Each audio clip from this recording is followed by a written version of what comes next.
एक परंपरा असते ना, आजोबा पणजोबांच्या काळापासून की संत साहित्य आहे, तर त्याचा कुठेतरी कळत नकळत संस्कार झालाय. त्यामुळे मला वेगळा अभ्यास करावा लागेल, त्यामुळे ते आतून येतं आणि तो वेगळा आनंद असतो.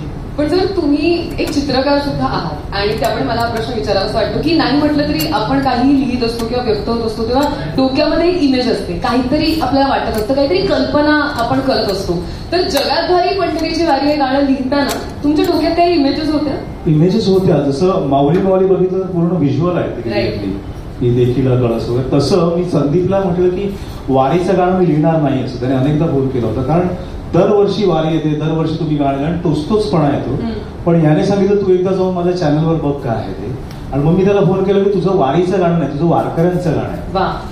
त्यामुळे त्याच्यातले शब्द बघितले तर वारकऱ्यांच्या अँगलने मी लिहिले.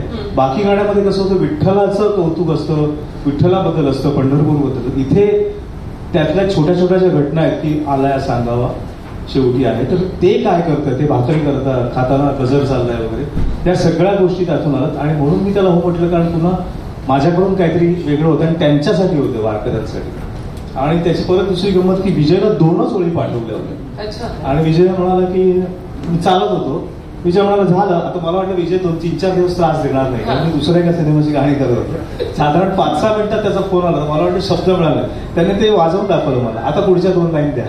ते इतक्या जलद ते गाणं झालंय. कमाल, काहीतरी वेगळं जुळून आलेलं आहे असं म्हणायला हरकत नाही. विजय सर, तुमच्याकडे घ्यायचंय मला की तुमची सगळीच गाणी मला असं वाटतं की त्याला एक फार छान मातीचा वास आहे, सुवास आहे आणि खूप आपलीशी, खूप रुटेड ही गाणी नेहमीच वाटत असतात.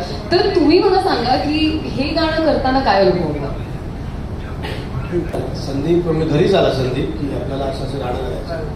मी म्हटलं अरे वारीची इतकी गाणी येणार आहे, पण काय करणार त्याच्यात वेगळं. तू म्हटलं नाही, मग त्याला ती कॅचलाईन मला सांगितली, जगात भारी पंढरीची वारी. म्हटलं ठीक आहे, मग आपण याचा जगात भारी पंढरीची वारी म्हटलं हा हेच करूया. मी लगेच गुरुला फोन लावला, म्हटलं अरे असं असं म्हणतोय, हे असं ट्यून, हे चांगलं वाटतंय, मी लिहितो पुढे. गुरुनं लिहून लगेच पाठवलं आणि ते गाण्याची प्रोसेस सुरू झाली. हे कमाल झालं. तर मी गुरुला फोन केला, म्हणजे गुरु मला काही लाईन सुचल्या, तर असं एक गृहिणीच्या हातातून भांड पडावं, ठाक आवाज यावा, तसा मला पेन असा पडलाय, ठाक. तो म्हणाला, त्याचा कॉन्फिडन्स गेला, हा बोल ना, सांग ना काय. म्हणलं जगात भारी भारी पंढरीची वारी, जगात भारी भारी पंढरीची वारी, सान थोर भेद नाही सारे पालखीचे बोली. तर तो म्हणलं थांब, मी डायरी घेतून लिहून टाकतो.